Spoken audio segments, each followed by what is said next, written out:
Hello everyone, welcome to Linux World YouTube channel.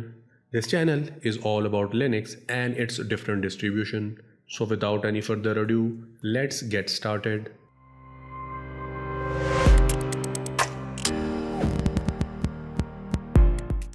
So the topic of today's video is how to find process ID of any program and how to kill it.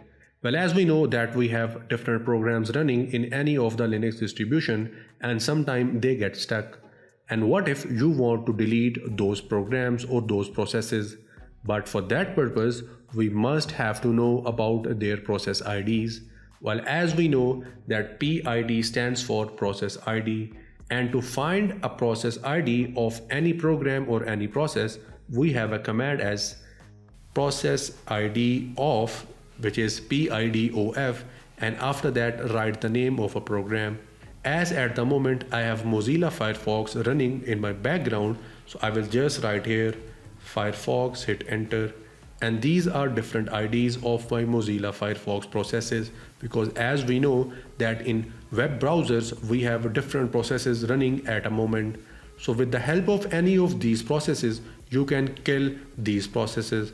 For that purpose, just write here kill space -9, which is a flag, and after that write the process ID. I'll write here 2222, hit enter, and now this process have been killed. So this is how you can kill different processes. At the moment Mozilla is still running because these processes are still running except 2222. I'll open my VLC media player. I'll just hit enter. So this is my VLC media player, it is up and running, and now let's find out its process ID.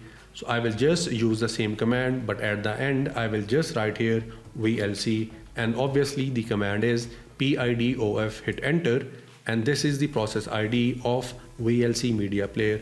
To kill this one, again I'll use the command which is kill space -9, and after that the process ID, which was 4825. And now if I hit enter, here you can see we do not have VLC media player anymore onto our desktop and it is not running. So this is how you can find out different process IDs of different processes and programs, and you can kill them immediately. And that brings us to the end of today's video. Please leave a like, subscribe and press the bell icon, and if you have anything to ask, please leave a comment below. We'll get back to you as soon as possible. Till the next video, take care.